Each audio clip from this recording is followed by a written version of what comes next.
जीवन तो जीना चाहते हैं और जीवन जी भी रहे हैं। जीवन जीना चाहते भी हैं और जी भी रहे हैं, दोनों ही काम करना है। पर कैसे जीना, किस प्रकार का जीवन हम जीना चाहते हैं? कैसा जीवन? पीड़ा से परिपूर्ण जीवन या आनंद से परिपूर्ण जीवन? आनंद से। और सबसे बड़ी बात है, आप चिंतन करोगे तो आप भी पाओगे। और मैंने जब भी इस वाक्य पर चिंतन किया, इस थ्योरी पर चिंतन किया, इस भाव दशा को जीने का प्रयत्न किया, और मैंने पाया कि जब भी मैंने अपने भीतर में पॉजिटिव एटीट्यूड रखा, सकारात्मक भाव रखा, मैत्री भाव रखा, प्रेम का भाव रखा, मेरे भीतर में अपने आप एक स्वर्ग का निर्माण हो गया। खुशियों का समंदर मेरे भीतर बढ़ गया। और जब भी मैं दूसरों की बात करूँ, मैं खुद की बात करूँ, क्योंकि मैं भी आपके साथ ही जी रही हूँ। जब भी मैंने पॉजिटिव एटीट्यूड रखा, मेरे भीतर आनंद की बहार आ गई। और जो ही मेरा दूसरा क्षण नेगेटिव विचार आए, नकारात्मक विचार आए, या किसी के प्रति आक्रोश का भाव आया, क्लेश का भाव आया, या किसी के प्रति नफरत के भाव आया, मेरा अपना मन मेरे भीतर में एक इस प्रकार का स्राव हुआ, एक इस प्रकार का ग्रंथियों से स्राव निकला, झरना निकला। मैं दुखी हो गई, पीड़ित हो गई। दोनों ही भावों को मैंने जिया, दोनों ही भाव, आनंद का भाव भी मेरे भीतर आया, पीड़ा का भाव भी मेरे भीतर आया। मैंने विचार किया कि मैं पीड़ित हुई, मैं प्रसन्न हूं। किनके कारण हुई? आपके कारण या मेरे कारण? मैं पीड़ित भी हुई और प्रसन्न भी हुई, तो किनके कारण? आपके कारण या मेरे खुद के कारण? इसका मतलब ये हुआ कि इस संसार में मुझे पीड़ित करने वाला, दुखी करने वाला कोई और है या मैं खुद हूं? और मेरे को खुशी देने वाला या संसार है या मैं स्वयं हूं? कितनी जिंदगी की एक सरल परिभाषा है कि जिंदगी का तत्व समझ में आ गया कि खुद को पीड़ित करने वाली भी मैं स्वयं हूं और खुद को खुशी देने वाले भी। तो मैं खुशी देना चाहती हूँ या पीड़ा देना चाहती हूँ? खुशी देना चाहती हूँ। और फिर भी कई बार ऐसा लगता है कि मैं पीड़ित हूँ, मैं दुखी हूँ। आपके मन में कभी ऐसा रिजल्ट आया या नहीं आया मुझे नहीं पता है। मेरे मन में, मेरे भीतर में, मेरे जीवन में तो कई बार ऐसा हुआ, ऐसी घटनाएं घटी कि मैंने माना कि मैं दुखी हूँ और मैंने माना कि मैं सुखी हूँ। एक तरफ मैंने अपनी स्वयं की दुख और सुख के लिए संसार को या दूसरों को जिम्मेदार समझा, और दूसरी तरफ जब गहराई में गए, फिलोसॉफी में चिंतन हुआ, तो मुझे लगा कि मेरे दुख का कारण भी मैं हूँ और मेरे सुख का कारण भी। तो मैं अपने लिए दुख का कारण बनना चाहती हूँ या सुख का? जीवन का कितना छोटे से वाक्य में रिजल्ट हो या निष्कर्ष आ गया, तो फिर मैं नेगेटिव भाव क्यों रखूं अपने भीतर में? क्यों नेगेटिव भाव रख करके, या नकारात्मक विचार, या क्रोध के विचार, या क्लेश के विचार, या इस प्रकार के पीड़ित करने वाले विचार क्यों बनाऊं अपने भीतर में? क्यों बनाऊं? क्या कारण? क्या कारण? इसका मतलब है कि व्यक्ति खुद को टॉर्चर करना चाहता है, वह टॉर्चर होना चाहता है स्वयं को। क्यों टॉर्चर करते हैं? निश्चित रूप से परमात्मा महावीर ने जो थ्योरी दी, वो बोलने की नहीं, जीने की। आप उस थ्योरी को बोलोगे, पता नहीं उसका रिजल्ट कितना होगा, पर जब भी जियोगे उसका रिजल्ट 100% पॉजिटिव होगा। एक शब्द आता है,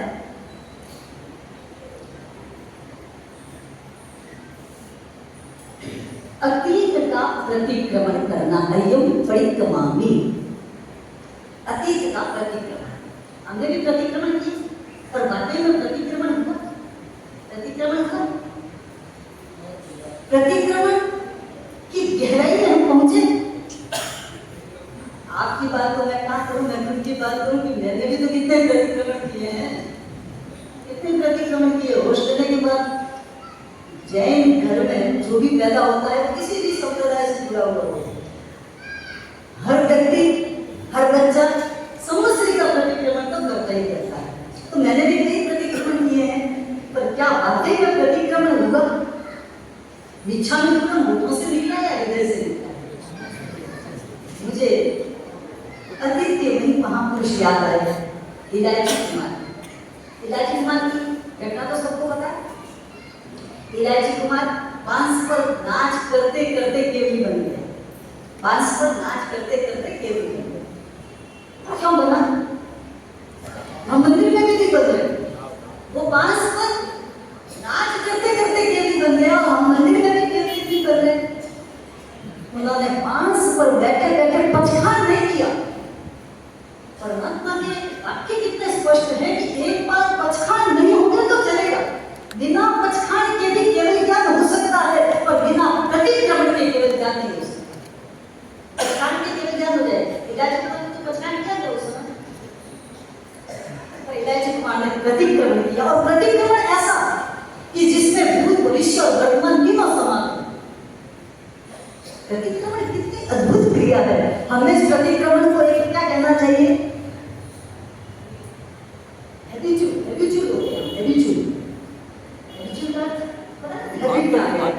सांस सबसे अनमोल क्रिया है हमारे जीवन में। आपके शरीर की सबसे अनमोल क्रिया क्या है? सांस लेना और सांस छोड़ना, सबसे अनमोल क्रिया।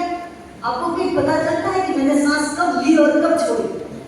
कुछ भी नहीं चलता है। एटीट्यूड हो गया, आ रही है जा रही है, भगवान का तो शरीर का कि कब आई हो कब देखो। बस प्रतिक्रमण में भी ऐसा ही होता है कि प्रतिक्रमण की क्रिया, हम श्रावक हैं, परमात्मा महावीर के अनुयायी हैं, परमात्मा के नाम का तिलक करते हैं, इसलिए प्रतिक्रमण करना हमारा एक ड्यूटी है। ड्यूटी जिस प्रकार से कुछ क्रियाएं शरीर की ड्यूटी है, वैसे ही कुछ क्रियाएं जिन शासन में पैदा होने की भी ड्यूटी समझ करके कर देते हैं। पर वाकई में प्रतिक्रमण जब भी करोगे हृदय से, या आनंद का झरना बहेगा। याद करो, ऐसे ऐसे कई अतीत की घटनाएं हैं कि जिनको याद करने में लगता है कि वाकई में इन्होंने प्रतिक्रमण किया था, और ऐसा प्रतिक्रमण मैं अपने जीवन में कब करूंगा। याद करो उन घटनाओं को, उस इतिहास की उन कहानियों को, और याद करके वैसा बनने का पुरुषार्थ करो कि ऐसा प्रतिक्रमण मैं भी करूं, और प्रतिक्रमण करते करते मुझे भी केवल ज्ञान हो जाए। प्रतिक्रमण क्या किया? प्रतिक्रमण का अर्थ क्या होता है? प्रतिक्रमण का अर्थ क्या होता है? प्रतिक्रमण का अर्थ होता है, तीन ही बातें आ जाती है इसमें। प्रतिक्रमण हो जाता है, पचखान हो जाता है, और प्रायश्चित हो जाता है। प्रतिक्रमण यानी मैंने अतीत में जो भूलें की, अतीत में जो गलतियां की, अतीत में जो भी मेरे द्वारा किसी को पीड़ा पहुंची, उन सबकी क्षमा याचना। और हृदय से क्षमा याचना तब होती है कि जब भविष्य में उन गलतियों को नहीं करने का संकल्प किया जाए।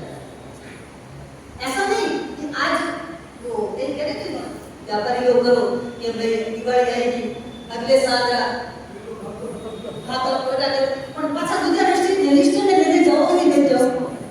कोई बाकी लेके आ गए, किसी के खाते बाकी ले गए हैं, तो उनको क्या करते हो? वही लौटा करते हो कि वापस दूसरे रजिस्टर में या दूसरे वही खाते में लेके जाते हो? तो बस नहीं। ऐसा ही बस आप अपने प्रतिक्रमण में और क्रियाओं में और आराधना में भी कर रहे हैं। आप नहीं है, पर फिर भी मेरे भीतर एक भाव जरूर धीरे धीरे उठ रहे हैं। और सबसे ज्यादा मेरे इस संबंध में आइडियल मेरे गुरुदेव, मेरे भाई महाराज। मैं उनको जब भी देखती हूँ मुझे लगता है कि बस मुझे वैसा बनना है।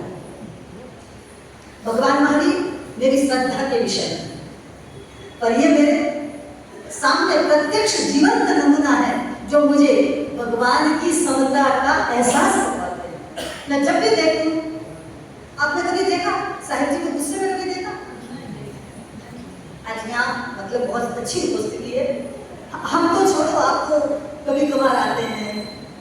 समय के लिए आते हैं, पर मैं तो अभिन्न रही हूँ, जन्म के साथ अभिन्न रही हूँ। पर मैंने आज तक दो तीन चीजें इनके जीवन में मेरे लिए बहुत आदर्श है। कभी किसी की निंदा नहीं करेंगे। मैं क्यों टाइम वेस्ट करूं? मेरे पास टाइम कहाँ है कि मैं किसी की निंदा में अपना टाइम खर्च करूं। नंबर 2 वाक्य मैंने पढ़े भी हैं। आप जिनके बिना रह नहीं सकते उनको माफ करो। 2 वाक्य आप भी लिख लेना अपने जीवन में। जिनके बिना आप रह नहीं सकते उनको माफ करो। आप अपने भाई के बिना, पत्नी के बिना, बच्चों के बिना नहीं रह सकते ना? मैं भी नहीं रह सकती। मैं भी मेरे भाई के बिना, मेरे परिवार के बिना, मेरी शिष्याओं के बिना, मेरे संघ के बिना, आपके बिना भी मैं नहीं रह सकती। और ऐसी स्थिति में अगर मैं आपकी गलतियों को याद करूं, क्या होगा? मेरा जीवन दुखद होगा या सुखद होगा? ये प्रैक्टिकल बात है। आप भी आज लेके जाना मेरी ये वाक्य, आप भी मेरा लेकर के जाना अपने जीवन में, तो आपकी अगर लड़ाई झगड़े होते होंगे वो बंद हो जाएंगे। 2 वाक्य।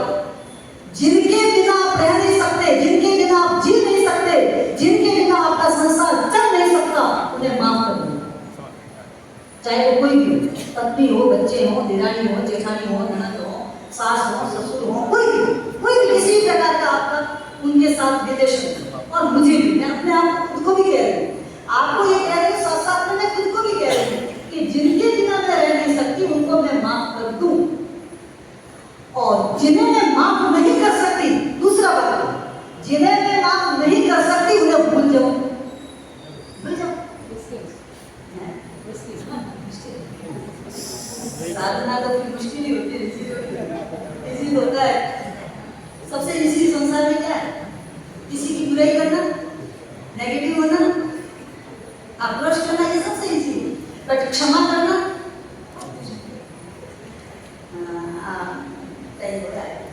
कितना टाइम दिया मुझे पता नहीं है, मुझे कहा नहीं था। चलो मैं 2 वाक्य आप लेकर के जाना। जिनके बिना आप रह नहीं सकते, 2 वाक्य याद नहीं रखो तो एक ही वाक्य याद रख लेना कि जिनके बिना आप रह नहीं सकते उन्हें माफ कर दो। अच्छी बात, याद रहेगी, याद रहेगी। ये बातचीत सारे जीवन में मैंने देखा है। मैं बहुत सारी गलतियां करती हूँ, कई बार अनुशासन की, कई बार मर्यादाओं की, कई बार वंदना आदि व्यवस्थाओं, कई बार मेरी त्रुटियां हो जाती है, तो कभी याद नहीं करते। क्या फायदा याद करने से? लाभ क्या है? जीवन तो साथ जीना है, अपन को साथ ही तो रहना है। फिर तुम्हारी भूलों को, गलतियों को याद करूं तो लाभ क्या होगा? मेरे भीतर में नकारात्मकता बढ़ेगी, और इस नकारात्मकता से हमारा स्वास्थ्य भी प्रभावित होता है। आप किसी भी डॉक्टर से जाकर के पूछो कि अगर स्वस्थ रहना चाहते हो तो सबसे पहला काम करो कि आप पॉजिटिव बनो, आपकी क्रियाएं पॉजिटिव रखो, आपकी थिंकिंग पॉजिटिव रखो। परमात्मा महावीर की क्षमा अगर हमारे जीवन में उतर जाती है, क्षमा के फूल हमारे जीवन में उतर जाते हैं, और एकेंद्री, देंद्री, तेंद्री, चौरेंद्री, पंचेंद्री जो हमारे साथ नहीं बोलते या व्यवहार नहीं करते, जिनका किसी भी प्रकार का संवाद नहीं होता, रहते तो साथ ही, एकेंद्री सबके साथ रहते हैं, पर जिनका किसी भी प्रकार का संवाद नहीं होता, उनके साथ तो फिर भी हमारी क्षमा नहीं है, उनके साथ किसी भी प्रकार का हमारा वैर विरोध संकल्प पूर्वक नहीं होता। पर संकल्प पूर्वक सबसे ज्यादा हमारा आक्रोश सबसे नजदीक रहने वाले के साथ होता है। सबसे ज्यादा हमारा आक्रोश किसके साथ होता है? सबसे ज्यादा हमको ज्यादा क्या जाने दो, जानो दो, एनर्जी दो, हमको ज्यादा टाइम को ऐसे जानो दो, ब्रांड दो, तो कभी ऐसे आता है तरीके को जानना लेते हैं।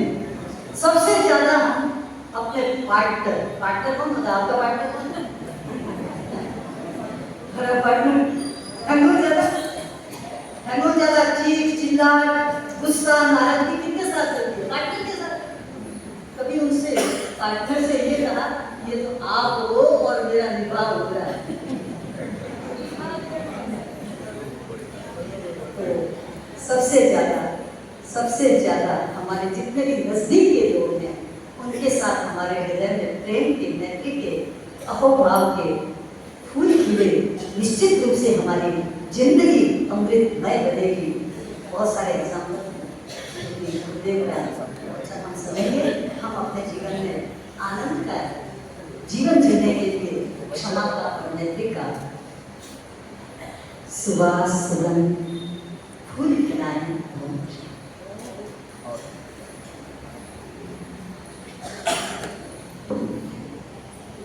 परम पूज्य सार्वजनिक डॉक्टर विद्युत प्रभासी जी ने संवत्सरिक समापना दिवस पर अपनी बात रखी और प्रतिक्रमण के संबंध में विशेष तौर से आज आपको हमको सभी को बताया कि इसका कितना लाभ है। एक आवश्यक सूचना भारत सरकार द्वारा निकट भविष्य में जनगणना पूरे भारत में कराई जाएगी। आप सभी से निवेदन है कि आप अपने नाम के पीछे जैन अवश्य लिखें ताकि अपने पूरे भारत में अपन जैन कितने इसकी सही संख्या याद हो सके। नहीं तो अपन अभी अपने अपने गोत्रों के पीछे अपन नाम लिखते हैं, तो नाम के पीछे जैन अवश्य लिखें। इस चीज का आप ध्यान रखें। अपने अड़ोस पड़ोस जब भी जनगणना वाले आए तो पीछे जैन अवश्य लिखें। अब मैं आज के कार्यक्रम के मुख्य अतिथि रावल साहब त्रिभुवन सिंह जी को मैं आमंत्रित करता हूँ पधारे, वह अपनी वाणी से हमें उद्बोधित कराएं।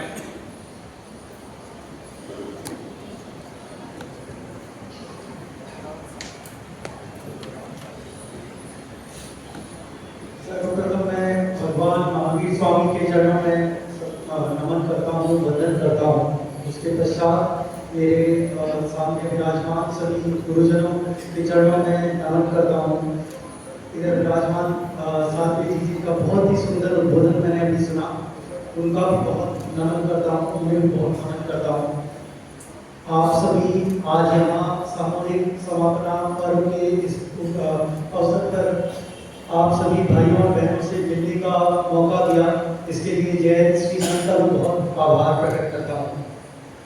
जब साधु किसी सभा में हो, मैं भी वकील साहब से यही कह रहा था कि जब साधु कहीं किसी सभा में विराजमान हो तो वहाँ किसी और को बोलना नहीं चाहिए। हमें जितना वक्त साधु की आवाज़ सुनने को मिलेगी, उनके द्वारा दिखाए गए रास्ते पे यदि हम चल सकें तो मुझे लगता है कि हमारा आज के इस कार्यक्रम में आना सार्थक साबित होता है।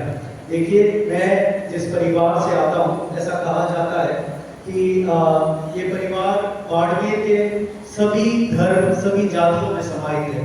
तो इस कार्यक्रम की शुरुआत जिस चीज़ के लिए की गई, तो पुराने संदर्भ में जाए तो पूरे बाड़मेर परिवार जिसमें 36 कौम समाहित होती है, उन सभी की तरफ से इस पूरे साल में यदि ऐसा कोई कृत्य किया गया जिसकी वजह से किसी का भी दिल दुखा, तो मैं बाड़मेर रावत त्रिभुवन से आप सभी से क्षमा याचना करता हूँ। साथ ही साथ ये भी उम्मीद करता हूँ कि हमारे द्वारा यदि किसी का दिल दुखाया गया तो हम भी उन्हें क्षमा याचना दें।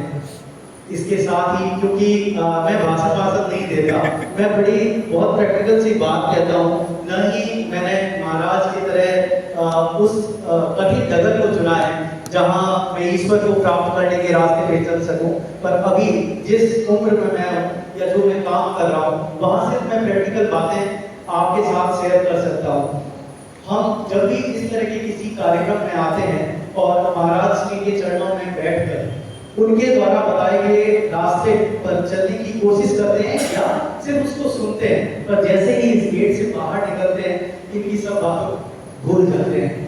अभी जब साध्वी जी एग्जाम्पल दे रही थी तो मैं यही देख रहा था कि वो कितना प्रैक्टिकल बोल रही है। उन्होंने कोई ऐसी बात नहीं कही जिसके लिए हमें बहुत सारी धर्म की किताबें पढ़नी पड़े। उन्होंने जितने भी एग्जाम्पल दिए वो सारे के सारे आज हमारे जीवन में क्या हो रहा है क्या करना चाहिए, किस तरह जीवन यापन हमें अच्छे तरीके से करना चाहिए, सिर्फ उस पर बात करी। तो मुझे पहली बार उनको सुनने का मौका मिला जब उन्होंने यहाँ से बोला कि शायद मेरा वक्त पूरा हो गया है, मुझे इससे ज़्यादा नहीं बोलना। तो मैं वकील साहब को यही कह रहा था कि मुझे लगता है आज हमें इन्हीं को सुनने के लिए आना चाहिए था। आपने जो मेरे से पहले मेरे ही परिवार के बहुत सारे लोगों ने यहाँ के समय यात्रा करी, वो सारी चीज़ें गौर हो गई जब हमने उनकी वाणी सुनी। तो मुझे लगता है कि हमें ऐसे साधु संतों को बार बार हमारे बीच में बुलाना चाहिए। जैन समाज के जितने भी बंधु यहाँ बैठे हैं, मैं उनसे भी गुजारिश करता हूँ कि आप अपने समाज से और ज्यादा बाहर निकलिए, दूसरे समाज के लोगों को भी इस तरह के कार्यक्रम में यहाँ बुलाइए, ताकि उन्हें पता लगे कि साधु संत जो है ना, साधु संत की कोई जाति नहीं होती, वो मानव मात्र के लिए काम करते हैं। तो मानव मात्र के लिए अभी होता क्या है कि यहाँ जितने भी लोग हैं, आप सभी को इनकी वाणी सुनते हैं, पर कहते हैं ना 36 कोम है, तो 36 में से 35 कोम तो बाहर रह गए ना। तो मैं उम्मीद कर रहा हूँ कि अगली बार जैन श्री संघ 35 कोम को यहाँ बुलाएगा और उन्हें भी इन संतों के प्रवचन सुनने का मौका साथ ही साथ, क्योंकि हमें जो महाराज जी यहाँ विराजमान है, उनके मुख से भी बहुत सारी अच्छी बातें सुननी है। तो मैं तो सिर्फ प्रैक्टिकल बात कहूँगा। यहाँ पर अभी मैं देख पा रहा हूँ जितने भी लोग आप विराजमान हैं, इनमें ज्यादातर लोगों की उम्र 40 साल से ऊपर की है। यहाँ बच्चे नहीं है। जो समापना का ये पर्व हम मना रहे हैं, आज जब यहाँ साथी जी बोल रहे थे ना, तो उन्होंने बात करी एटीट्यूड की, एप्टीट्यूड की, पर्सनल बिहेवियर की। आज स्थिति क्या बन गई है कि हमारे जो बच्चे हैं, स्पेशली बच्चा जो 16 साल से 25 या 26 साल की उम्र में है, यहाँ उनकी संख्या आज नजर नहीं आ रही है। सबसे ज्यादा आज समाज को यदि गलत दिशा में जा रहा है, या कहते हैं ना कि समाज की नींव जो है ये वो बच्चे हैं। मुझे लगता है कि हमें इस कार्यक्रम में उन बच्चों को यहाँ बुलाना चाहिए और उन बच्चों को बताना चाहिए कि बेटा यहाँ जो हम बैठे हुए हैं ना, जिन्होंने 50 साल 60 साल या 70 साल की उम्र पाली है, हमें आज इन गुरुदेवों से पता लग रहा है कि देखो अपने जीवन में कितनी गलतियां करी, आपने अपना जीवन अभी शुरू किया है। तो मुझे लगता है कि यदि हम उन बच्चों को यहाँ बिठाएं और उनको गुरुजनों के मुखारबिंद से रूबरू कराएं या उन्हें बताएं कि देखो ये जो गुरुजी कह रहे हैं ये बात सही है, तो मुझे लगता है कि आने वाला भविष्य का भारत या आने वाला भविष्य का हमारा बाड़मेर बहुत सुखी होगा, बहुत सुखमय होगा। आज हम देखते हैं बाड़मेर में बहुत सारे झगड़े होते हैं। वो झगड़े मैंने कभी नहीं देखा कि 60 साल के अमृत जी किसी से झगड़ रहे हैं, आप समझ रहे हैं, परंतु एक 25 साल का बच्चा एक 25 साल के बच्चे या 30 साल के बच्चे से जरूर झगड़ता है। यदि वो इन गुरुजनों के सामने यहाँ आकर इनकी बात सुन ले, और जैसे कि साथी जी बता रहे थे कि हम अपना जीवन कैसे जिएंगे ये हम खुद तय करते हैं, अपना जीवन हमें कैसा बनाना है ये हम खुद तय करते हैं। हमें सबसे पहले अपने खुद को जानने की जरूरत है। तो मुझे लगता है कि हमें समृद्ध भारत की तरफ यदि बढ़ना है, तो आज जिस एज में आप सभी लोग हैं, आपसे एक जनरेशन पीछे जो मतलब यंगस्टर्स हैं, उनको भी धर्म के प्रति जोड़ने की कोशिश कीजिएगा। भगवान महावीर स्वामी द्वारा दिखाए गए रास्ते पे चलना बहुत मुश्किल है, परंतु यदि चलेंगे तभी तो मोक्ष प्राप्त होगा ना, तभी तो अपने को जीवन में जो अपन चाहते हैं वो प्राप्त होगा।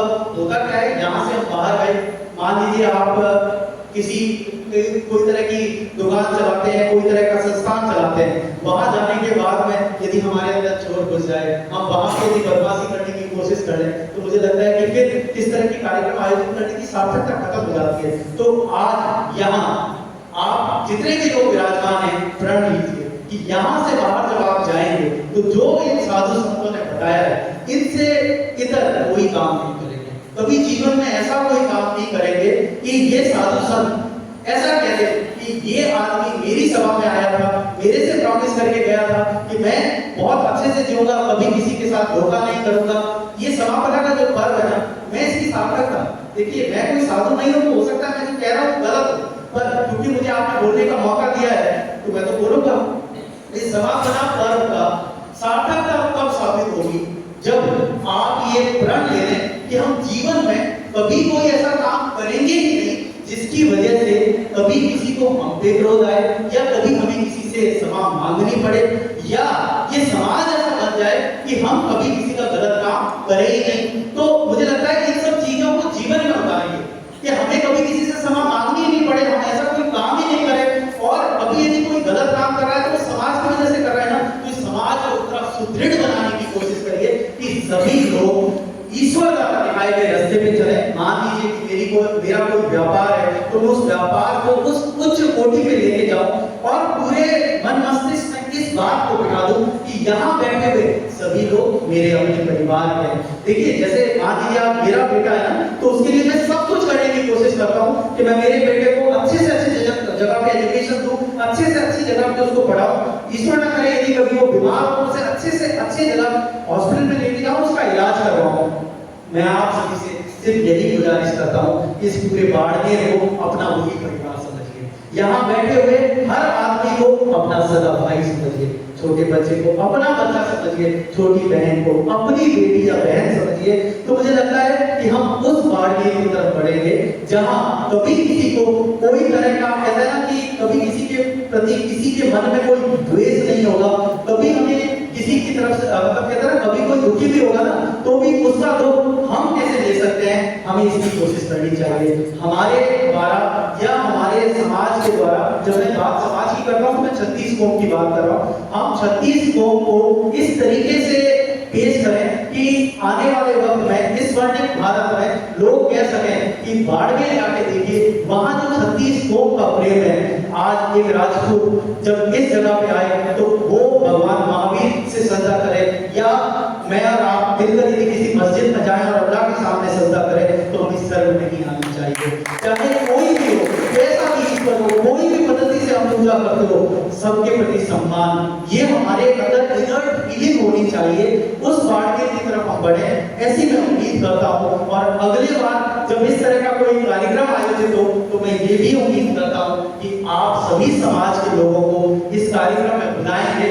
और एक वक्त ऐसा आएगा जब आपको किसी को बुलाने की आवश्यकता नहीं होगी, 36 कौम के लोग एक साथ इस प्रांगण में आएंगे और इन सभी साधु संतों के द्वारा दिए गए प्रवचनों पर आत्मचिंतन करेंगे, मनन करेंगे और उस पर चलने की पूरी कोशिश करेंगे।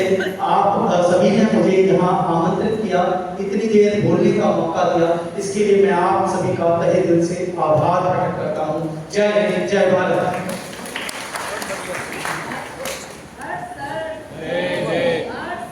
जय जय। त्रिभुवन सिंह जी ने 36 कौम की तरफ से क्षमा याचना की। निश्चित ही आपका दायित्व भी है, आप 36 कौम के लाडले हैं और आपने 36 कौम की तरफ से क्षमा याचना की, बहुत ही अच्छा लगा। और एक संदेश भी दिया, युवाओं को आप निश्चित ही आगे ले आए, ताकि यह जो चीज आज समाप्त पर अपन जो बात करें, तो युवाओं को इस चीज की सख्त आवश्यकता है। और 36 कौम को बुलाकर कैसे कार्यक्रम करें, ये 2-3 बातें आपने बहुत ही अच्छी कही। आपका बहुत बहुत साधुवाद, धन्यवाद। अब मैं परम पूज्य मुनिराज श्री यशवंत कुमार जी से निवेदन करूंगा कि आप अपनी वाणी से हमें संबोधित करें।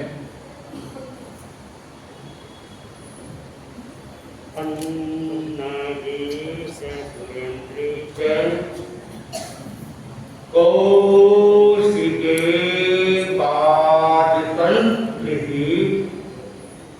निर्विशेष मनस्काय श्री वीरस्वामिने नमः। विराट पुरुष भगवान महावीर वीरराजता के महान साधक, महातपस्वी, युग प्रधान आदरणीय श्री महात्मा को सबकी वंदना। हरकत संघ के यथाधिपति श्री मणिव्रत जी महाराज है, मुनिवृंद, साथीवृंद, कार्यक्रम के विशिष्ट अतिथि रावल त्रिभुवन सिंह जी, जैन समाज की विभिन्न संस्थाओं के जुड़े समस्त पदाधिकारी, श्रावक पालिका, भारत अपने आप में पर्वों का देश है, त्योहारों का देश। ऐसा कहा जाए कि वर्ष भर में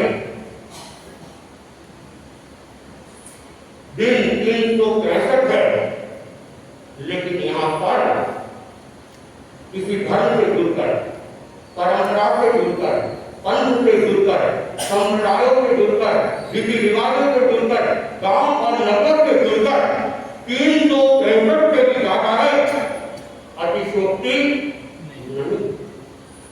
लेकिन उन पर्वों में एक पर्व है समापन आका पर, अपने आप में सबसे भक्तर पर। यह पर्व है निर्मलता की यात्रा, यह पर्व है अंदर को पवित्र बनाने का, यह पर्व है हृदय को शुद्ध करने का। और इस पर्व में न दिए जलाए जाते हैं, न तीज त्योहार की पूजा की जाती है, न गहनों के श्रृंगार किए जाते हैं। इसमें जो श्रृंगार है वह अपनी आत्मा का श्रृंगार है, अपने आप को पवित्र करने का श्रृंगार है, अपने आप को शुद्ध करने का त्योहार है। यह अपने भीतर जो अहम रहता है उस अहम को मिटाने का पर्व है, और अपने भीतर जो अरहम है उस अरहम को जगाने का यह पर्व है। इस पर्व के अंदर व्यक्ति की मूर्छा, व्यक्ति की आसक्ति, मन में करने वाला गैर विरोध, मन में करने वाला प्रतिशोध की मिटाने का पर्व है। और इस पर्व के द्वारा व्यक्ति अपने व्यवहार से, अपनी वाणी से किसी को भी ठेस पहुंचाए, किसी के मन को दुख पहुंचाया हो, उस दुख को भूलकर अपने आप को झुकाकर व्यक्ति सरल हृदय बनकर सामने वाले के साथ मैत्री स्थापित करे, उसे अपना माने। ये कर्म हमें अपनत्व की शिक्षा देता है, मैत्री भाव की शिक्षा देता है। और जब ये मैत्री भाव होगा तभी हम शुद्धिकरण की दिशा में आगे। भगवान ने कहा कि सोई बुद्धि विवेकता धम्मो शुद्धि, कि धर्म कहाँ टिकता है, जहाँ ऋजुता है, जहाँ सरलता है, जहाँ पवित्रता है, वही धर्म का वास हो सकता है। अगर हमारे भीतर कटुता है, कटाव है, द्वेष है, राग है, क्रूरता है, हम धर्म के अधिकारी बन नहीं सकते हैं। इसलिए ये बात हमें प्रेरणा देती है कि हम अपने आप को निर्मल करें, अपने आप को पवित्र करें। और इस पर्व के अंदर घर में, दुकान में, मंदिर में आपने रोशनी की या नहीं की कोई खास बात नहीं है, आपने दिए जलाए या नहीं जलाए कोई खास बात नहीं है, आपने मोमबत्ती जलाई या नहीं जलाई कोई बहुत खास बात नहीं है, आपने बल्ब जलाए या नहीं जलाए कोई खास बात नहीं है। क्योंकि ये पर्व बाहर के उजाले का नहीं, ये पर्व खुद को भीतर से उजाला करने का है, खुद को रोशन करने का है। इसलिए हम इस पर्व में सारे काम जाम व्यवस्थाओं से मुक्त होकर, दिखावा आडंबर पकड़नाओं से मुक्त होकर हम चिंतन करें, शांत भाव से भीतर उतरे, अपने आप में जाके और चिंतन करें। वर्ष भर में मैंने किसके साथ कैसा व्यवहार किया है, उन सब एक घटनाओं को याद करें और चिंतन करें। मैं जाऊंगा वहां पर और जाने के बाद उनसे सॉरी कहूंगा। अपने आप को भटका करना है तो सॉरी कहना होगा। और कहते हैं क्षमा का एक फल, क्षमा या सॉरी किसी दवा से कम नहीं है। जब आपके भीतर में वो क्षमा की भावना जागृत हो जाएगी, माफी मांगने की भावना जागृत हो जाएगी, आप अपने आप को उसी समय से हल्का नहीं। इसलिए हम समाज के महत्व को समझने का प्रयास करें, क्योंकि वर्ष भर हमने एक ही काम किया है, निंदू का काम किया है। प्रत्येक के जीवन में हमने खटास घोलने का काम किया है। खटास तो हमने घोल दी, उस खटास को निकालना अब हमारे हाथ की बात नहीं है। लेकिन हम इतना तो कर सकते हैं कि जो नींबू की खटास हमने घोली है उसमें थोड़ी सी शक्कर की मिठास घोल दे ताकि वो खटास मिल जाए और स्वादिष्ट शिकंजी बन जाए। इस स्वादिष्ट शिकंजी बनाने का नाम ही है क्षमा का ये पर्व। इस पर्व को हम भगवान महावीर से हम प्रेरणा दें, वासुदेव कृष्ण का हम प्रेरणा श्री कृष्ण सनातन पुरुष के महान पुरुष वासुदेव कृष्ण उनका जीवन हमें प्रेरणा देते, शिक्षा करते। वासुदेव अपने भक्तों को कहते हैं कि मैंने शिशुपाल की निंदा में गाड़ियों को कहा, शिशुपाल ने कितना भी कहा मैं सुनता गया मेरे भक्तों, अब निंदा में नहीं तो कम से कम 9 बार को एक व्यक्ति की सुन लो, आपका जीवन सुधर जाए। अगर हम वासुदेव जीवन प्रेरणा अगर आत्मसात कर ले तो हमारे जीवन में कभी कटुता नहीं आ सकती है। और भगवान महावीर हमें प्रेरणा देता है, उनका जीवन प्रेरणा देता है, कहने की तो कोई अपेक्षा ही नहीं। उन्होंने जो जीवन दिया अपने आप में एक महान जीवन का मान लिया, कानों के अंदर किले ठोके जा रहे हैं, लेकिन वो महावीर साधनाकार के अंदर भी जब तीसरा तुम नहीं बना था तब भी बड़ा शांत और शांति के साथ उस किलों को सहन कर रहा था। महावीर कहते हैं मैंने किले ठोकने वाले को सहन किया है तो कम से कम आप कोई 2 शब्द कह रहे हैं उनको तो सहन कर लो। अगर हम महावीर की जीवन से प्रेरणा ले लें निश्चित ही हम समापना पर्व को मना सकते हैं, समापना पर्व को जी सकते हैं। इसलिए हम समापना पर्व को केवल औपचारिक नहीं बनाए, इसे नियम करें। हम 84 लाख जीवों से तो प्रतिक्रमण के अंदर अनेक बार समझ कामना कर लेते हैं, लेकिन अपने घर के अंदर अपनी बहू से, अपनी बेरानी से, अपनी ननद से, अपनी जेठानी से, अपने भाई से, अपने बाप से अगर कोई कटुता हो गई तो उसके सामने झुकने में, उन्हें सॉरी करने में हमें शर्म महसूस होती है, तो फिर तो 84 लाख लोगों से की जाने वाली समायाचना की कभी सार्थक हो नहीं सकती है। इसलिए अगर ये समाज की शुरुआत करनी है तो पहले हमें अपने जो सबसे नजदीक है, अपने घर के जो सदस्य है, अपने पड़ोस के जो सदस्य है, अपने गांव नगर के जो सदस्य है, उनसे शुरुआत करनी होगी। कभी वास्तव में यह समापना सार्थक हो सकती है, नहीं तो कहते हैं कि भाई में गांव में रहती है और लोगों के साथ अच्छे रिश्ते मानते हैं, रिश्ते वास्तव में रिश्ते कहा जाता है। एक नगर था, छोटा ही नगर था, और उस नगर के अंदर संतों का राजकुमार और एक भाई ने 15 दिन की तपस्या की, 15 उपवास किए और उसके उपलक्ष्य के अंदर वो भोज रख रहा, पूरे गांव का भोज रख रहा था और करीब 10-15 हजार लोग उस भोज में सम्मिलित होने वाले थे। समाज के कुछ प्रमुख व्यक्ति संतों के पास पहुंचे और संतों को निवेदन किया कि महाराज एक समस्या है। क्या समस्या है? कि महाराज बड़ी उलझन है, आप कहो तो हो सकता है आपका प्रयास उस उलझन को मिटा दे। बताओ तो फिर क्या उलझन क्या है, समस्या क्या है? तो महाराज आज इस भाई के घर की ओर से पूरे समाज को भोज दिया जा रहा है। जिस भाई ने आज 15 की तपस्या की है, उस भाई का एक भाई और भी है, लेकिन वर्षों से बोलचाल बंद है, आना जाना बंद है, शादी ब्याह मौत मरगट कोई भी कार्यक्रम हो एक दूसरे के यहाँ आते नहीं, एक दूसरे को देखते नहीं है। और यहाँ तक कि किसी और के यहाँ भी एक समारोह में कोई जा रहा है तो दूसरा भाई उस समारोह को छोड़ जाता है।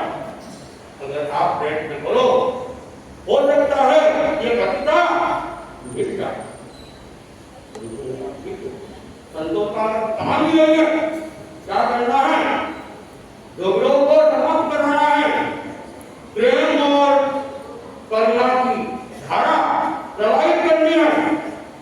याद रखो संत वह नहीं होता है जो झगड़े कराता हो, संत वह नहीं होता है जो दूरियां बनाता हो, संत वह नहीं होता है जो खटास बढ़ाता हो, संत तो वह है जो बड़ी हुई दूरियों को मिटाता है। संतों ने कहा करो चलते हैं भाई के यहाँ उससे बात करते हैं और उसको तैयार करते हैं। संत उन लोगों के साथ उस भाई के घर में, भाई ने देखा मेरे घर पर आ गए, बाहर आया, अगवानी की स्वागत किया, अंदर ले गया और संतों ने आज की शुरुआत कि भाई आज का दिन बड़ा सौभाग्य का दिन है कि आपके परिवार की ओर से पूरे समाज को भोज दिया जा रहा है। और इतना कहना था आप भूल कर रहे हो कि भोज हमारी ओर से नहीं है, कि भोज तो मेरे भाई की ओर से है। उन्होंने कहा तुम्हारा भाई दोनों एक ही तो हो कि नहीं महाराज, वर्षों के वर्ष हो गए, हमारे कोई संबंध नहीं है, कोई रिश्ता नहीं है। बेटियों की विवाह हो गए, कई मृत्यु हो गई, कई शादियां हो गई, कई कार्यक्रम हो गए, लेकिन हम एक दूसरे के यहाँ आज तक नहीं आए हैं। उन्होंने कहा भाई ये गैर भाई इसको क्यों बढ़ावा दे रहे हो, चलो अपने भाई से माफी मांगो। अरे गया हुआ हूँ कोई काम है, आप दो कुछ भी कहोगे भवन में आया हूँ कोई, लेकिन इस बात के लिए आप मुझे भवन विवश न करें। आपको बना रहे हो, आप हमारे घर भोजन करें, इतना ले, दूध ले, और कोई काम की मुझे सूट कर दे, मैं हर काम करूंगा, लेकिन ये नहीं हो सकता है। वर्षों के वर्ष हो कल गए, लिया बंटी के पास से वो जगदीश हम आज तक नहीं मिले हैं और अब दूरियां इतनी बढ़ गई है कि अब कोई संभावना नहीं है। अरे वो नहीं बोल रहा हूँ, कल जगदीश ने लिया नहीं, जब लिया मैंने, अभी मेरे को लेना है, जगदीश से लेना है माल। कोई पुराना कैलेंडर है, पुराना कैलेंडर, अरे तो मैंने जगदीश ने मेरे को माल लिया, मैंने नहीं है। तब मैंने 2 पुली ली उससे, उन्होंने कहा नहीं मैं देखना चाहता नहीं हूं मेरे को फोन कि नहीं किस किया, साल बाद में मैंने सोचा एक बार 2 पुली तुम्हारे भाई ने ये प्लान किया कि गांठ करनी थी, उस साल उस दिन कौन सा मौका था, किस समय किस मुहूर्त में ये गजा चालू हुआ था, ये देखना चाहता हूँ। क्या कोई संभावना है कि मिल जाए? ये बात ये नहीं, बनके से मैं माल देता ही भाई ने नहीं। कहा महाराज बात 20 वर्ष पुरानी है, हाँ, 20 कौन वर्ष 4 बात पूरी पुराने कैलेंडर को बड़ा कौन रखता है, पिछले साल का कैलेंडर भी कोई आजकल नहीं रखता है। तो संतों ने कहा कि जब 20 साल पुराना कैलेंडर तुम्हारे पास नहीं है, पिछले साल पुराना कैलेंडर तुम्हारे पास नहीं है, तो 20 साल पहले तो गैर और विरोध की बातें थी वो तुमने क्यों मान रख दिया? और तो भाई सोचने की मजबूर हो गया। संतों ने कहा चलो भाई चलो, इनको भूल जाओ, इनको खींचने में कोई सार नहीं है, आओ मिलकर बात करें, आओ मिलकर बात करें, 2 कदम मिल गई चलने का बात करें।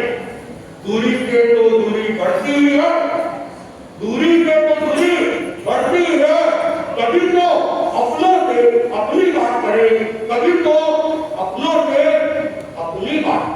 तो दूरियां को हम जितना बढ़ाएंगे बढ़ती जाएगी, लेकिन दूरियों को बढ़ाने से हम अपने जीवन को कभी सार्थक नहीं कर पाएंगे।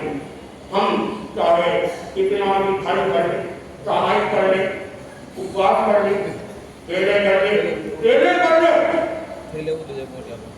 अगर हमारे भीतर से ज्ञान और विरोध की गांठ ले गई है तो फिर ये तेरे नहीं मेरे की गिनती में नहीं आएंगे। इसलिए हम इतना प्रयत्न नहीं करें, हम तपस्या को करें तो क्षमा की भावना के साथ करें। अनेक भाई मातक भ्रमण करते हैं लेकिन अपने भाई से प्रेम की गांठ मिटाना नहीं चाहते हैं।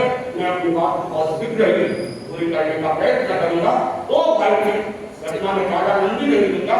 एक बड़ा भाई मास्क भ्रमण कर रहा था और एक छोटा उसके साथ में विरोध था। संतों ने उसे समझाया और उसको कहा तुम माफी मांग लो। वो भाई संगठन पार्टी का संतों ने पूछा था उपवास वगैरह कि महाराज भूल हो गई, यदि याद ही नहीं रहा और संगठ दिया और गुस्से की आदत है उनसे ही मैंने गुस्सा खा लिया, लेकिन अब दिन भर में कुछ नहीं खाऊंगा। संतों का कोई बात नहीं, लेकिन एक काम कर लो जो तुम्हारे भाई के प्रति गैर और विरोध है तो उसे मिटा दो। तुम अपने भाई से माफी मांग लो, तुम्हारा उपवास हो जाएगा। भाई ने कहा आप ऐसा करते हो और सरलता के साथ और हम समझ रहे थे कि जो 3 दिन का उपवासी भाई है जिसने मातक ठान दिया है उसका तो 3 दिनों के अंदर मन टूट चुका होगा और समाज जाति हो गई होगी। उसे क्या समझाना, उस भाई को पंडाल में लाए और उस भाई से अमर कामना के लिए गया और वो छोटा भाई अपने मातक ठान करने वाले भाई की बात में गया और प्रणाम किया और अमर कामना किया और उस भाई ने जिसके मातक की तपस्या है लेकिन उसने उस भाई ने एक बार और अमर कामना किया लेकिन वो तब से मस्त नहीं हुआ। भाई क्या हुआ क्या नहीं हुआ ये तो मुझे नहीं पता, लेकिन आपकी नजरों में हो सकता है कि बड़े भाई ने 3 दिन के उपवास किया है, मातक समन किया है, लेकिन मेरी नजरों में अगर कहा जाए तो वो छोटा भाई जिसने संवत्सरी का उपवास भी नहीं किया, गुटखा खा लिया, लेकिन गुटखा खाने के बावजूद उसके मातक खान हो गया क्योंकि वह भरी परिषद के बीच में हजारों लोगों के बीच में अपने भाई से माफी मांगने के लिए तैयार है। तो इससे बड़ी कोई तपस्या हो नहीं सकती है। इसलिए हम क्षमा को महत्व दें और एक दो मुक्तक से मैं अपनी बात को समाप्त कर रहा हूँ। हार को जीतने बदलने की कला सीखो, हार को जीतने बदलने की कला सीखो और जुदन को जीतने बदलने की कला सीखो। अगर जिंदगी की असलियत को पाना है, अगर जिंदगी की असलियत को पाना है, गैर को प्रीत में बदलने की कला सीखो, गैर को प्रीत में बदलने की कला सीखो।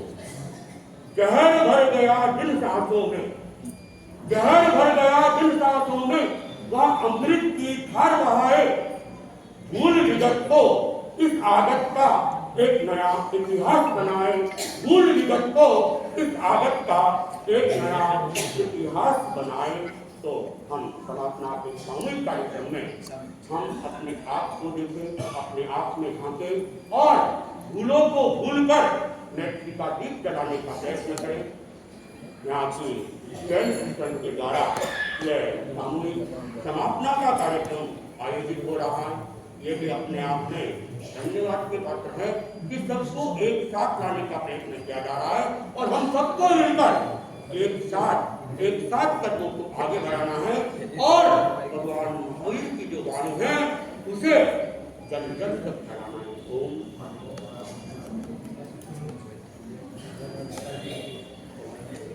मुनि परम पूज्य बुद्धि श्री यशवंत कुमार जी ने समापना दिवस पर अपना प्रवचन देकर आप हमें सभी को लाभान्वित किया। अब मैं आचार्य भगवान गच्छाधिपति आचार्य भगवान श्री जिन मणिप्रभ सूरीश्वर जी महाराज साहब से निवेदन करूंगा कि अपने प्रवचन से हमें लाभान्वित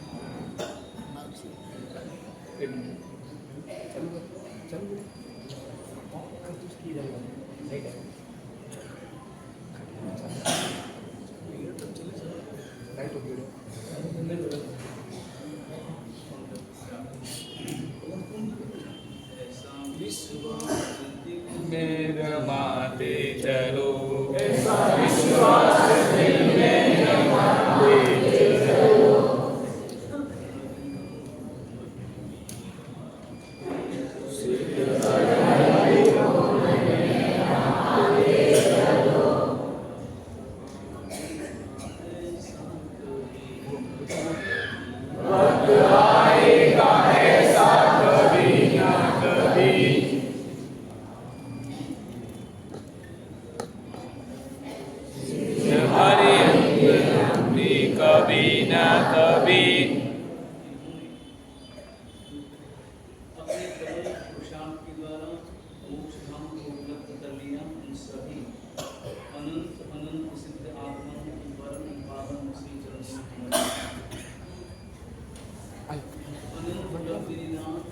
परमात्मा महावीर के प्रथम गणधर गुरु गौतम स्वामी के श्री चरणों में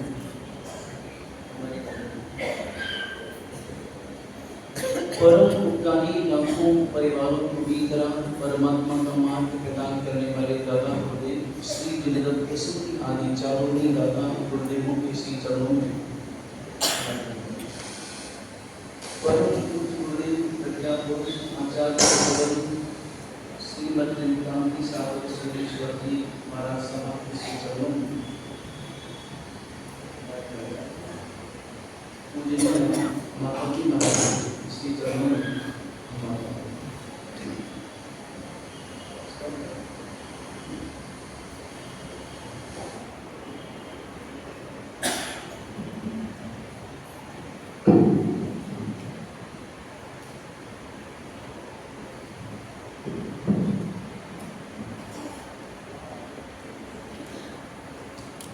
श्री संत पार्वती के तत्वाधान में आयोजित क्षमापना दिवस समारोह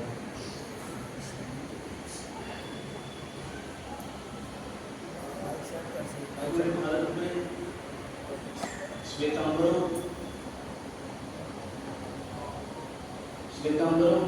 और दिगंबर समाज के द्वारा बर्बादीनाथ पर्यूषण महापर्व की आराधना के पश्चात पूरे भारत में विश्व मैत्री दिवस के नाम से दोनों ही पर्यूषण बीतने के बाद आने वाले पहले रविवार को विश्व मैत्री दिवस मनाया जाता है भारत जैन महामंडल के तत्वाधान। ठीक वैसा ही एक अपने आप में अनूठा आयोजन है। कभी कभी लगता है वर्ष में ऐसा आयोजन एक बार नहीं बल्कि प्रतिदिन होना चाहिए। हालांकि प्रतिदिन होना संभव नहीं है, हो भी नहीं सकता। प्रतिदिन इसलिए कि हमारी गलतियां भी प्रतिदिन होती है।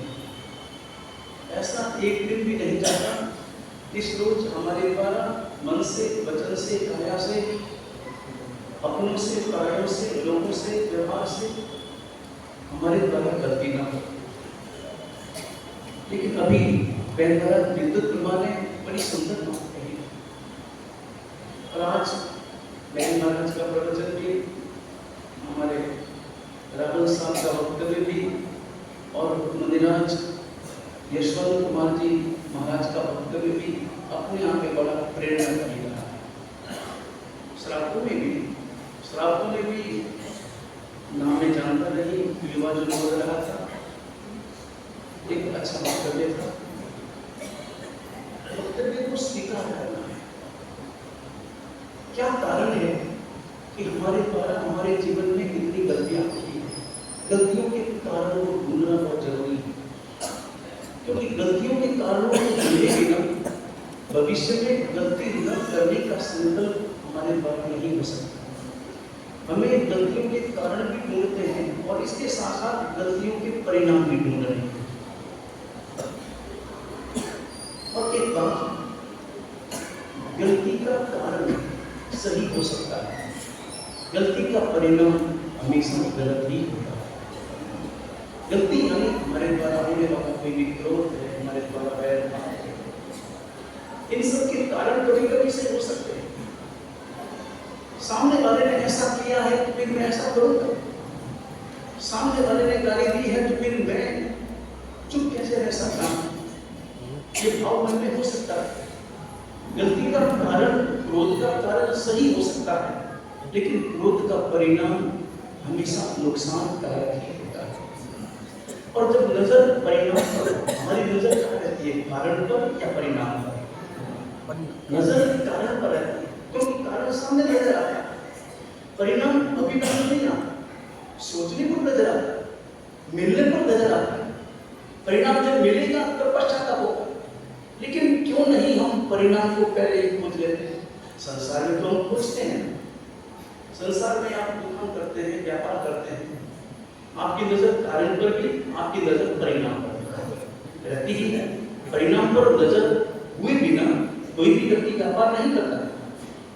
वो जानता है कि मैं व्यापार करूंगा तो मुझे पैसा मिलेगा, और कारण मुझे पैसा चाहिए। मुझे अपना जीवन चलाना है, अपना घर चलाना है, अपना परिवार चलाना है, तो अपनी आवश्यकताओं की पूर्ति करना है, तो मुझे पैसा कमाना है, दुकान करनी है। पैसा कमाना है ये कारण है, और परिणाम भी जानता है कि परिणाम पैसा मिलेगा। तो नजर परिणाम पर और कारण पर दोनों पर। अगर परिणाम पर नजर ना हो तो कोई भी व्यक्ति व्यापार भी नहीं कर पाएगा। तो हमारी नजर जब हम व्यवहार करते हैं, पारस्परिक व्यवहार करते हैं, तब हमारी नजर परिणाम पर क्यों नहीं होती? हम कितना हिंदू प्रभा ने कहा था, क्रोध से हम स्वयं अशांत होते हैं। और कौन व्यक्ति ऐसा होगा जो अशांत होना चाहेगा, जो दुखी होना चाहेगा? हर पल हम परम आनंद में जीना चाहते हैं, परम आनंद में जीना चाहते हैं। लेकिन एक बात, आनंद में वही जी सकता है जो आनंद देना चाहता है। सुख में वही जी सकता है जो सुख देना भी चाहता है। और सच तो यह है कि सुख देना ही सुख पाना है। सुख पाना अपने आप में कोई स्वतंत्र क्रिया नहीं है। सुख देना वही सुख पाना। आप कभी अनुभव कर सकते हैं कि जैसे भूखे रहने में आपको सुख का अनुभव है या कोई का अनुभव है? भूखे रहने में भूख लगी हो, दुख का, और सामने भोजन भी हो और तब भी मैं भोजन न करूं, इसमें सुख का अनुभव या दुख का अनुभव? दुख का अनुभव है। लेकिन कभी आप गए हो, ट्रेन में बैठे हो, समय भोजन का हो गया, 12-1 बजा, आपके पास में खाता, बातें में 4 रोटी, सब्जी और अचार है,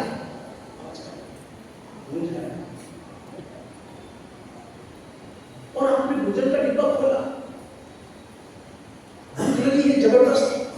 सुबह नाश्ता भी आपने बहुत ठीक से नहीं किया, इसलिए भूख बहुत तेज लगी है, और डिब्बा खोला, और एक सामने व्यक्ति बैठा है, एकदम भूखा आदमी, उसके पास पैसा नहीं है, उसके पास भोजन की सामग्री नहीं है, और वो आपको देख रहा है, आपके भोजन को देख रहा है, और बड़ी मीठी भाषा में देख रहा है, मीठी नजरों से देख रहा है, प्यासी नजरों से देख रहा है, और आपका मन थोड़ा भीग गया है उसे देखकर, और उसे 1 रोटी दे दी है। वो थोड़ा भूखा ज्यादा था, उसने 1 रोटी एक कवे के आकार में पूरी कर ली। आपने भी भोजन शुरू नहीं किया, नजर उस पर है, उसको भोजन करते देखकर आपके मन में थोड़ा सा अच्छा लगा, लेकिन वो फिर देख रहा है, उसकी भूख शांत नहीं है।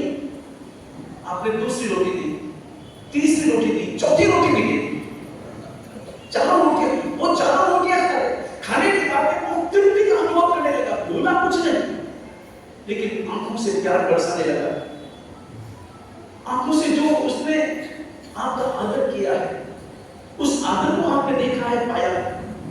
सच कहना, रोटियां खाते तो आपको ज्यादा प्रसन्नता होती है, या रोटियां देने के बाद भी भूखे रहने पर भी आपको ज्यादा प्रसन्नता होगी? देने के बाद भूखे रहने पर, ज्यादा प्रसन्नता, रोटी देने भूखे रहने पर। सच ये है, ये जीवन का सच है।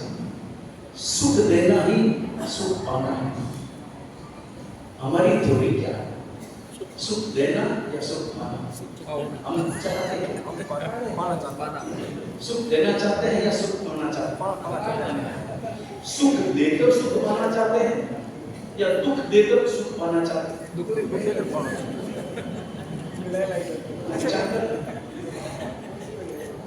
कभी-कभी ऐसे लोग भी हैं जो अपने दुख से दुखी कम, दूसरों के सुख से दुखी ज्यादा। बिल्कुल सही, ऐसे लोग होते हैं। अपने सुख से सुखी कम, दूसरों के दुख से सुखी ज्यादा। और सच्चाई ये है, हमारा जो क्रोध का भाव है, क्रोध भाव, अगर हम आत्मा की गहराई में समझें, अध्यात्म की भाषा में समझें, तो आत्मा में अपना एक स्वभाव है, और स्वभाव की विपरीत पैदा होने वाली विभाग दशा, स्वभाव विभाग, स्वभाव हमारा अपना, विभाव जो पैदा हुआ जो हमारे स्वभाव को लांछित करता है, दूषित करता है। लेकिन कभी भी आप समझना, विभाव दशा में इतनी ताकत नहीं है जो हमारे स्वभाव का अंत बन सके। आत्मा का स्वभाव क्या है? क्रोध या क्षमा? आत्मा का स्वभाव हमारा अपना स्वभाव। और इसके लिए एक ही परिभाषा समझे कि वो दशा हमारा स्वभाव है जिस दशा में हम लंबे समय तक रह सकते हैं। वो दशा हमारा स्वभाव है। क्रोध में हम कितना समय गुजार सकते हैं? थोड़ा कितना समय क्रोध कर सकते हैं? 1 मिनट, 2 मिनट, 5 मिनट, 1 घंटा, 2 घंटा, 5 घंटा, कितना समय? और क्षमा भावों में हम कितनी देर रह सकते हैं? लंबे समय तक, क्योंकि वो हमारा स्वभाव है। बस यही समझ ले कि स्वभाव को पकड़ना है, विभाव को निकालना है। इसको यूं समझे जैसे घर में, आपके घर में पुत्र भी है, पुत्री भी है, बेटा भी है और बेटी भी है। बेटी के लिए क्या माना जाता है? बेटी के लिए क्या माना जाता है? ये माना जाता है परायधन मानते हैं। गुजराती में कहिए तो अपार की थापण है। गुजराती भाषा अपार की थापण है। पार की थापण એટલે पार की थापण यानी एक तरह से थापण है। ये हमारे पास में रखी हुई उनकी संपदा है जो वापस करता है। ये पराया धन है, ये दूसरों का धन है। और कोई भी पिता, कोई भी माता पिता अपनी बेटी से कितना भी प्यार करते हो, कितना भी प्रेम करते हो, लेकिन कोई भी माता पिता ये नहीं चाहते कि मेरी बेटी सदा सदा मेरे घर में रहे। कोई माता पिता चाहते? कोई माता पिता नहीं चाहते मेरी बेटी सदा मेरे ही घर में रहे। कोई माता पिता नहीं चाहेंगे। माता पिता क्या चाहेंगे? 20 वर्ष की हो गई, 22 वर्ष की, 25 वर्ष की होगी, एक अच्छा घर मिले, एक अच्छा वन मिले, सुसंस्कृत वन मिले जहां मेरी बेटी सुखी रहे। बेटी को विदा करता है, अपने घर से बाहर भेजता है। बाहर भेजने में प्रसन्नता का अनुभव करता है। घर में रहकर प्रसन्नता का अनुभव या बाहर भेजकर प्रसन्नता का अनुभव? बेटे के लिए ऐसा कोई सोचता है? कोई माता पिता बेटे के लिए ऐसा सोचता है? माता के लिए कोई नहीं सोचता, अपने बेटे के लिए कोई नहीं सोचता। बेटा सदा सदा मेरा रहे। बस यही आत्मा का स्वभाव और विभाव। इसकी विभाव दशा को विदा करो, प्रसन्नता से विदा करो। ये जो विभाव दशा है, मानी क्रोध की दशा है, वैर की दशा है, अनबन की दशा है। परिस्थितियां हैं, हमारे अंतर का जो मोह है, ममत्व है, हमारा स्वार्थ, हमारा ईगो है, सबसे खतरनाक ये ऐसे तत्व हैं जो लड़ाई पैदा करते हैं। ना क्या कारण है लड़ाई? एक छोटी सी जिंदगी, इस छोटी सी जिंदगी जो प्यार से जियो तो भी बहुत छोटी पड़ती है, और उसमें हम लड़ाई के लिए कहां समय निकाल पाते हैं? क्यों समय निकाल पाते हैं? क्यों लड़ाई लड़कर के अपना खून जलाते हैं? और याद रहे, हम जब कोई भी बात पर, किसी भी बात पर क्रोध करते हैं, जो 4 परिणाम प्राप्त होते हैं। नंबर 1, सबसे पहले विरोध पैदा होता है। विरोध जब मजबूत होता है तो विग्रह पैदा होता है। विरोध करना, बात में विरोध करना। आपने कभी अनुभव किया होगा कि एक व्यक्ति, 2 व्यक्तियों के बीच में जब विरोध पैदा हो जाता है, तब एक व्यक्ति जो कहता है उसका काम है इसका विरोध करना। सही गलत नहीं, मतलब सही गलत से कोई लेना देना नहीं।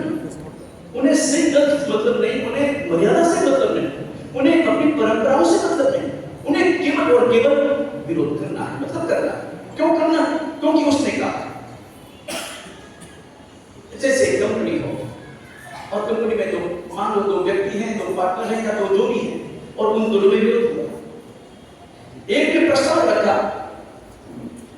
कि ऐसा करना है, दूसरे ने विरोध किया ऐसा नहीं करना। क्लियर बात? उसका विरोध किस कारण था? क्योंकि प्रस्ताव उसका।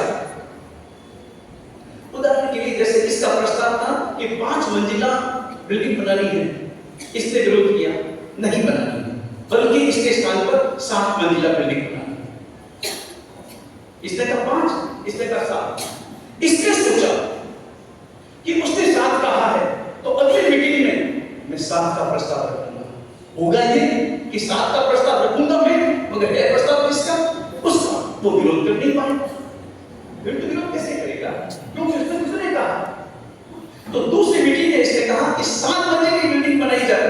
उसने कहा हरगिज नहीं, 5 मंजिली बिल्डिंग बनाई। भैया ऐसा किस कारण है? तूने कहा इसलिए, मुझे तो 5 से मतलब है, 7 से मतलब है, मुझे केवल और केवल तेरे विरोध से मतलब है। बस ये भाव पैदा हो जाता है, एक अलगाव। और जब विरोध मजबूत होता है तब वही विरोध विग्रह को जन्म देता है। विग्रह यानी फिर लड़ाई से होता है, विग्रह द्वंद्व पैदा होता है, लड़ाई पैदा होती है, युद्ध होता है, बातें पैदा होती है, समाज में बातें जाती हैं। फिर भाई भाई को अभी भाई भाई के उदाहरण सुनाए, और भाई भाई के उदाहरण तो अगर आप सुनो, मैंने खुद ने ऐसे भाई देखे, सबके तो भाई देखे। निमित्त विग्रह का, वातावरण विग्रह का, विरोध का। 2 भाई ने बंटवारा हुआ, बंटवारे में बड़े भाई ने एक बहुत बड़ा मजबूत और वजनदार हार, सोने का होगा लगभग 20 तोले का, बंटवारे से बाहर रख दिया। उसका बंटवारा नहीं। उसने सोचा कि छोटे भाई को मालूम नहीं, मां ने दिया था, छोटे भाई को कुछ मालूम नहीं, चुपचाप रख लिया। थोड़ा आनंद आता है, ज्यादा लेकर के आनंद आता है या ज्यादा देकर आनंद आता है? रख दिया चुपचाप, बंटवारा हो गया। भाई ने कहा हो गया बंटवारा। फिर कभी किसी संत के पास वो गया था, बड़ा भाई, और उनकी देशना सुनी थी, और उसे लगा कि मैंने ये पाप किया और इस पाप का परिणाम कितना खतरनाक होगा। उसने छोटे भाई को बुलाया और बुला करके दीपा सामने रखा और छोटे भाई से कहा, भैया मैं तुझे एक बात कहना चाहता हूँ। बात कहने से पहले माफी मांगना चाहता हूँ, और मैं तुम्हें कहना चाहता हूँ कि बंटवारा जब हो रहा था तो एक हार का बंटवारा मैंने नहीं किया, तुम्हें मालूम नहीं। और तब छोटा भाई बोला, बड़े भैया मुझे मालूम था कि यह हार आपके पास में है, फिर भी तुमने कुछ कहा नहीं। ये आज का वातावरण। और एक बात बताऊं, वो जो छोटा भाई था वो कहां का रहने वाला था? बड़े भाई के लिए मैं नहीं कह रहा, केवल छोटे भाई के लिए कह रहा। अब इसलिए कह रहा हूं कि हमें कैसा होना है। छोटे भाई ने कहा मुझे मालूम कि वो हार आपके पास में था, तो तुमने कहा क्यों नहीं? आजकल तो 1 इंच जगह के लिए व्यक्ति कोर्ट में चला जाता है, छोटी छोटी बातों के लिए व्यक्ति लड़ाई कर बैठता है, आपस में बैठ करके कभी समझौता नहीं करता, और गलतियों के लिए लड़ाई थोड़ी कम होती है, गलतफहमियों के कारण लड़ाइयां ज्यादा होती है, गलतफहमियां बन जाती। छोटे भाई ने कहा, मैं एक छोटे से हार के लिए अपने पिता समान बड़े भाई के सामने मैं बोलता, बड़े भाई को नीचा दिखाने का प्रयास करता। खून मेरे रगों में जो बह रहा है वही तो आपकी रगों में बह रहा है, मेरा ही तो खून है, कोई अलग थोड़ी। और एक बात, हार, ये हार रहना तो तिजोरी में है, तेरी तिजोरी में रहे तो क्या, मेरी तिजोरी में रहे तो क्या, रहना तो तिजोरी में ही है।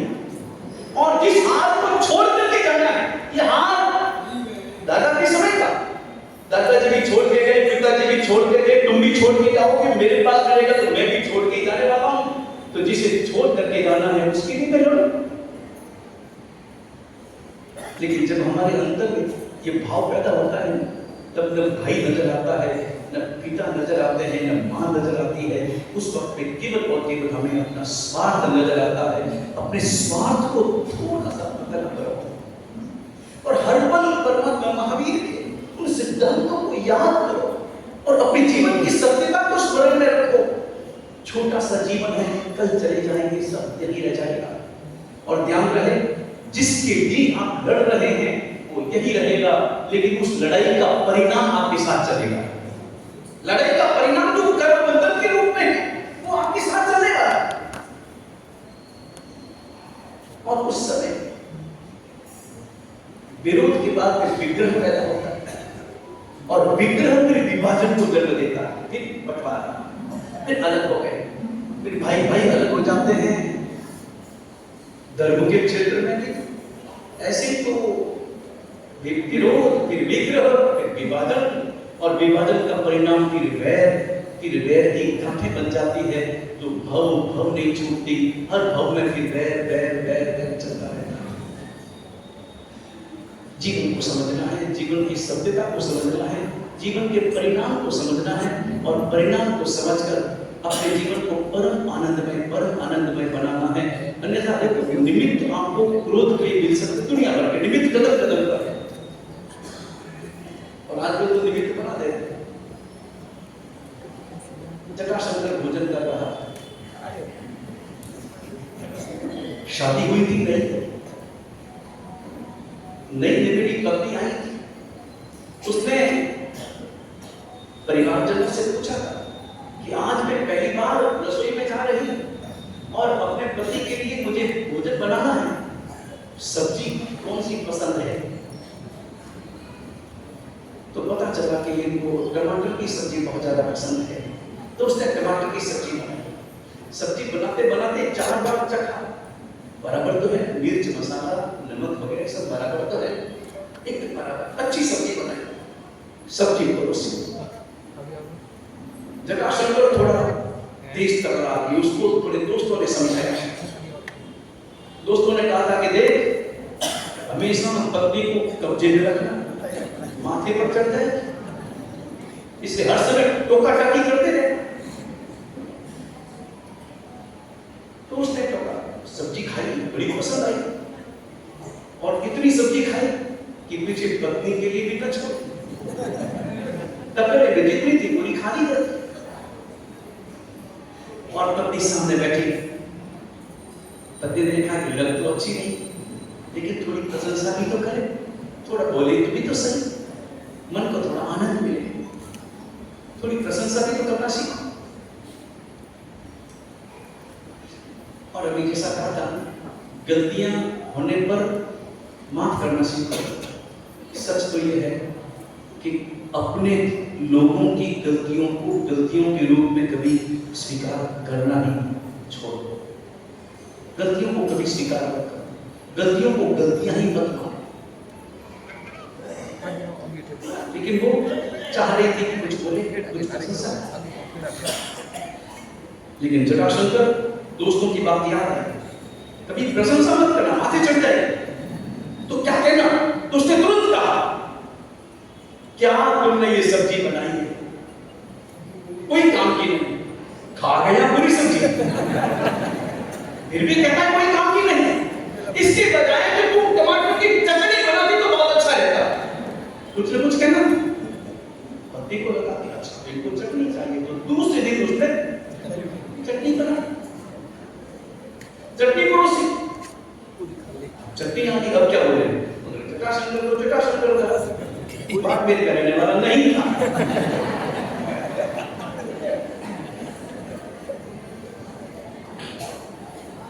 उसने कहा चटनी भी बढ़िया बनी, चटनी भी पूरी खाई, मगर फिर बोला क्या चटनी बनाई है, इसकी बजाय तो तू सब्जी बना दी तो अच्छा।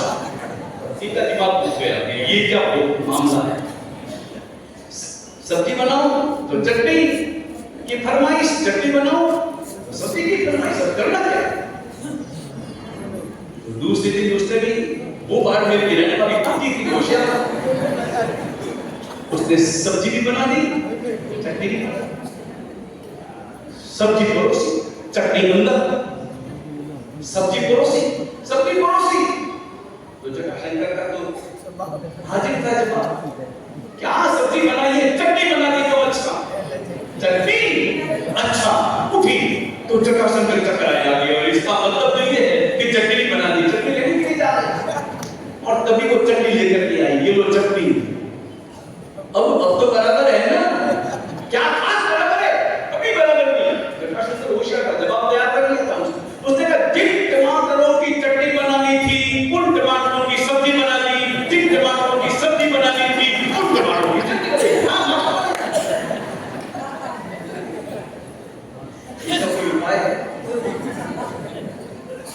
करना हो तो बहाने खोज लेता है, लेकिन सावधान हमें रहना है। जीवन अपना जीना है, हमें जीना है, परम आनंद के साथ जीवन जीना है, हर व्यक्ति के साथ में जीवन जीना है। और अभी डबल साहब बता रहे थे कि 36 कौम में वहां पर उपस्थित हो, साधु संत तो 36 कौम के, जैसा उन्होंने कहा साधु संत सबके हैं। और ये जैन धर्म तो ऐसा धर्म है, जैन धर्म कभी किसी जाति में बंधा हुआ नहीं। जैन धर्म तो सार्वजनिक धर्म है, एक जीवन जीने की कला, जीवन जीने की शैली, इसे धर्म दिया गया। धर्म शब्द जो धारण करे वो धर्म है, जो धारण किया जाए वो धर्म है। परमात्मा महावीर कौन थे? क्षत्रिय थे। परमात्मा महावीर के पहले शिष्य कौन थे? वो ब्राह्मण थे। उनके आने वाले और शिष्य कौन थे? साधु। वो शारीपत्र, गन्ना शारीपत्र, वो वैश्य जाति के थे। और चित्त संबूत वो सब शूद्र जाति के थे। और सभी साधु एक साथ बैठे, कोई जाति का भेद नहीं, कोई छूत नहीं। परमात्मा महावीर का धर्म एक जाति का धर्म है। परमात्मा महावीर कहते हैं यहाँ पर सारे मनुष्य एक ही जाति के हैं। मनुष्यों में कोई भेद न करो, मानव जाति सारी है। और सभी जाति के साधु एक साथ बैठकर अपनी साधना करें। ऐसा नहीं कि ये क्षत्रिय जाति से आया है, इसको ऊंचा देखा, ये शूद्र जाति का है, इसे नीचा देखा, नहीं, कोई भेद, किसी प्रकार का भेद नहीं। परमात्मा महावीर का संदेश तो गली गली में ढूंढना चाहिए। ये जीवन जीने की कला है।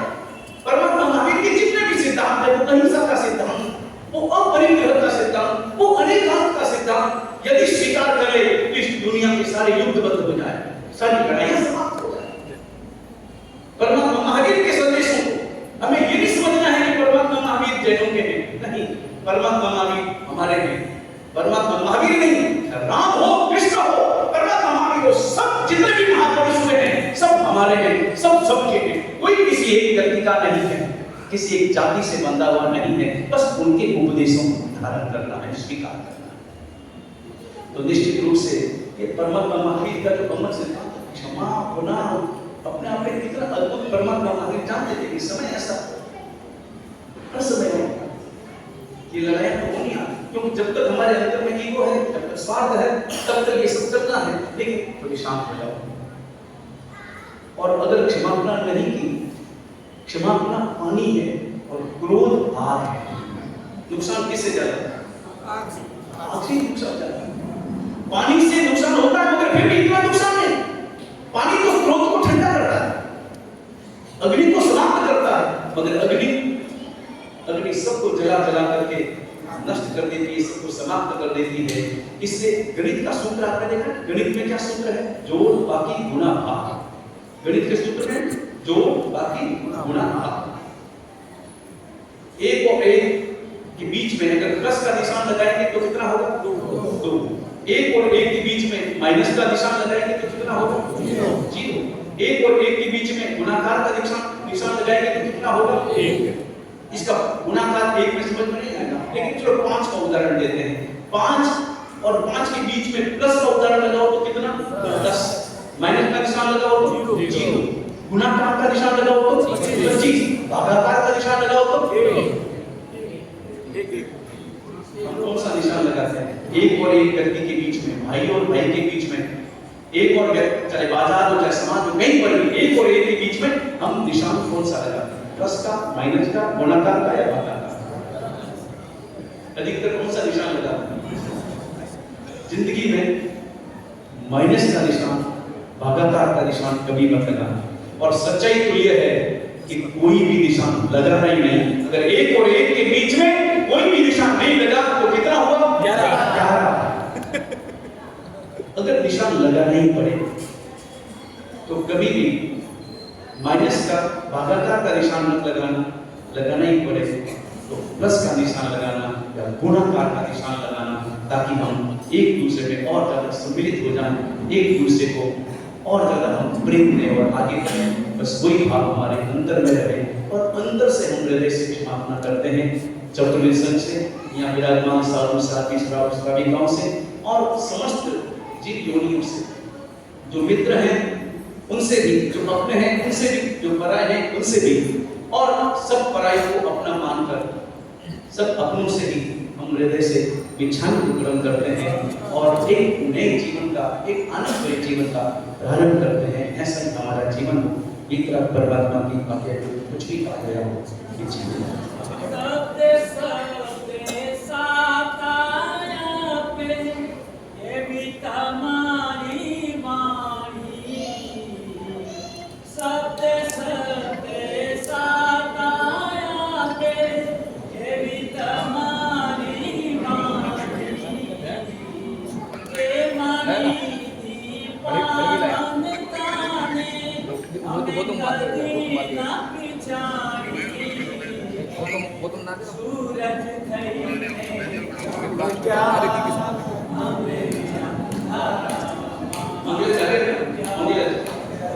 हमारे गुजरात मंदिर के राष्ट्र प्रेसिडेंट हैं, आदरणीय और कई गीत के